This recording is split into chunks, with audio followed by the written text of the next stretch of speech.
Hello friends, welcome to integral affairs. मेरा नाम है मुनिंद्र प्रताप और आज हम पढ़ने वाले हैं 23 जनवरी के important current affairs. Important current affairs की तरफ बढ़ने से पहले मैं आपको बता दूं कि हमारा एक टेलीग्राम ग्रुप है जिसमें आपको इस वीडियो का पीडीएफ मिलेगा। उस टेलीग्राम ग्रुप को आपको ज्वाइन कैसे करना है, आपको डिस्क्रिप्शन में लिंक मिलेगा। लिंक पर आप क्लिक करेंगे, डायरेक्ट आप टेलीग्राम ग्रुप में पहुंच जाएंगे और वहां पर आप ज्वाइन कर लीजिए। इस वीडियो का पीडीएफ और भी बहुत सारे पीडीएफ आपको वहां पर मिल जाएंगे आपके एग्जाम से रिलेटेड। तो आज के क्वेश्चन की तरफ बढ़ते हैं। आज बहुत ही इंपॉर्टेंट क्वेश्चन मैंने रखे हैं। आज इंपॉर्टेंट डे भी है, 23 जनवरी, आपको पता ही होगा। तो पहला क्वेश्चन है हमारा, यूनेस्को द्वारा अंतरराष्ट्रीय शिक्षा दिवस 2023 की थीम किस देश की महिलाओं को समर्पित करने की घोषणा की है। अब देखिए, अंतरराष्ट्रीय शिक्षा दिवस ये कब मनाया जाएगा? ये मनाया जाएगा कल, यानी कि 24 जनवरी को। ठीक है, 24 जनवरी को अंतर्राष्ट्रीय शिक्षा दिवस मनाया जा रहा है। इसकी थीम जो है वो कौन से देश की महिलाओं को समर्पित की गई है? तो भारत, श्रीलंका, बांग्लादेश। तो आपको बताना है, यहाँ पर हमारा आंसर हो जाएगा अफगानिस्तान।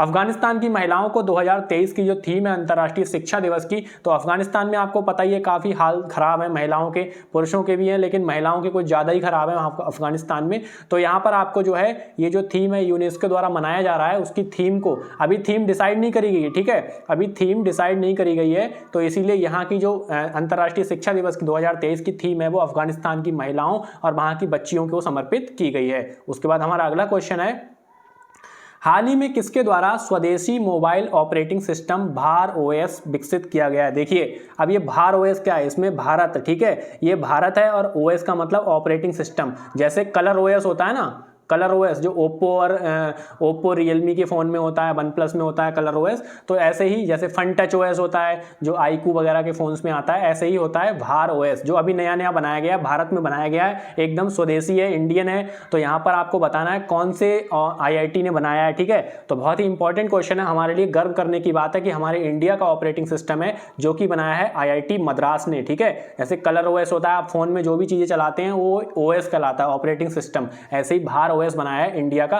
देखते हैं कलर OS और फन टच OS वगैरह को कितनी टक्कर दे पाता है। तो बाकी ये बहुत गर्व की बात है कि IIT मद्रास ने भार OS का निर्माण किया है। उसके बाद अगला क्वेश्चन है हमारा, हाल ही में भारतीय डाक विभाग द्वारा समुद्र मार्ग से पार्सल और डाक पहुंचाने की तरंग मेल सेवा कहां शुरू हुई है? देखिए, अब आपको क्या है, आपको डाक रिसीव होती है। ठीक है, आपका ज्वाइनिंग लेटर आता है, कोई लेटर आता है, पैन कार्ड, आधार कार्ड आता है, तो डाक के द्वारा आता है। अब क्या है, अभी क्या है, जमीन पे आता है, लेकिन अभी क्या है, पानी में शुरू करी गई। ठीक है, समुद्र मार्ग से। ठीक है, समुद्र मार्ग से पार्सल और डाक पहुंचाने की तरंग मेल सेवा। तो इसकी शुरुआत कहां से हुई है आपको बताना है। इसकी शुरुआत हुई है गुजरात से। ठीक है, इसकी शुरुआत गुजरात से हुई है, समुद्र मार्ग से पार्सल और डाक ले जाएगी। इसका उद्घाटन जो किसने किया है? ये किया है केंद्रीय संचार राज्य मंत्री देवो सिंह चौहान ने। ठीक है, केंद्रीय संचार राज्य मंत्री देवो सिंह चौहान जी ने इसका उद्घाटन किया। और कहां से किया? गुजरात में एक जगह है सूरत।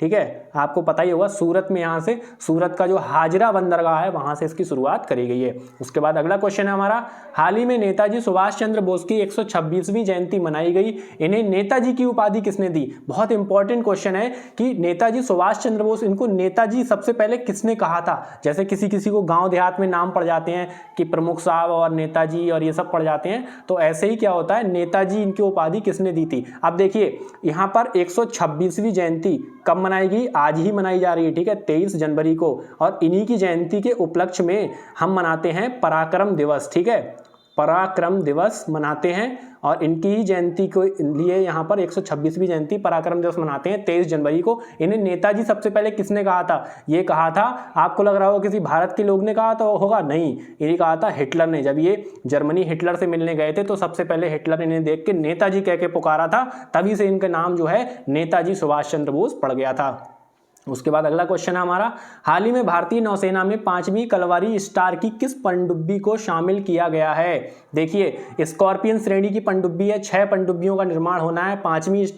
5वीं जो है वो शामिल कर ली गई भारतीय नौसेना में, मतलब नेवी में शामिल की गई है, पानी में जो चलती हैं। तो कौन सी पनडुब्बी को शामिल किया गया? इसका नाम है INS वागीर। ठीक है, INS वागीर को शामिल किया गया है भारतीय नौसेना में और ये 5वें नंबर की कलवारी स्टार की पनडुब्बी है। उसके बाद अगला क्वेश्चन है हमारा, तेलंगाना सरकार द्वारा क्रांति वेलुगु योजना का दूसरा संस्करण किस उद्देश्य से प्रारंभ किया गया है?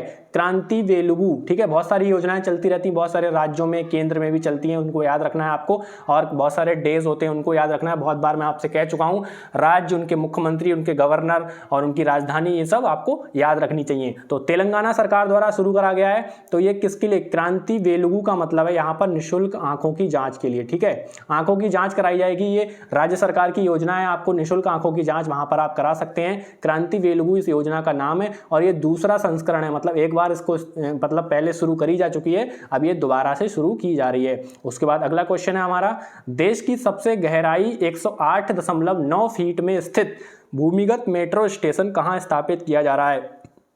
इतनी गहराई में 108.9 फीट की नीचे, ठीक है, जमीन के नीचे मेट्रो स्टेशन बनाया जा रहा है। मतलब ऊपर तो बन ही गए हैं बहुत सारे, लेकिन अब क्या है, नीचे तक जमीन की इतनी गहराई में मेट्रो स्टेशन बनाया जा रहा है। तो यहाँ पर बहुत ही ज़्यादा अच्छी बात है। ये कहाँ बनाया जा रहा है आपको बताना है।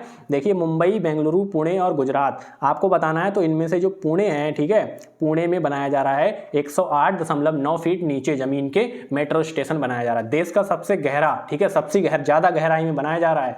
उसके बाद अगला क्वेश्चन है हमारा, अगला क्वेश्चन है, हाल ही में किस राज्य की एटालिन जल विद्युत परियोजना को वन सलाहकार समिति द्वारा रद्द किया गया है? देखिए, इस परियोजना का नाम क्या था? एटालिन जल विद्युत परियोजना, ठीक है, वन सलाहकार समिति द्वारा रद्द किया गया। रद्द क्यों करा गया? क्योंकि वहां जो अस्थायी, वहां पर जो स्थायी लोग रहते थे वहां पर, तो उनको थोड़ी दिक्कतों का सामना करना पड़ रहा था। जैसे अभी उत्तराखंड में आपने देखा होगा, जोशी मठ में जो है वहां पर मकानों में दरारें पड़ने लगी हैं, तो इस वजह से जो है वहां पर काम रोक दिया गया। जो टनल बनाई जा रही थी उसको रोक दिया गया। इसी तरह से एटालिन जल विद्युत परियोजना जो थी वो उसको रोक दिया गया है, और वहां पर भी लोगों को समस्या आ रही थी। तो ये कौन से राज्य की थी आपको बताना है? ये थी अरुणाचल प्रदेश की। अरुणाचल प्रदेश की एटालिन जल विद्युत परियोजना को वन सलाहकार समिति द्वारा रद्द कर दिया गया है। उसके बाद अगला क्वेश्चन है हमारा, हॉकी विश्व कप 2023 किस टीम ने हॉकी विश्व कप के इतिहास में सबसे बड़ी जीत दर्ज की है? अभी आपने ये क्वेश्चन देखा होगा कि भारत ने वनडे में सबसे बड़ी जीत दर्ज करी थी किसके खिलाफ? 317 रनों की, और ये करी थी श्रीलंका के खिलाफ, ठीक है, वनडे में। आपने पता ही होगा, भारत ने जिसमें बहुत सारे रन बनाए थे और श्रीलंका को 73 रन पे समेट दिया था, 390 का टारगेट था। तो ऐसे ही हॉकी विश्व कप अभी चल रहा है, ठीक है।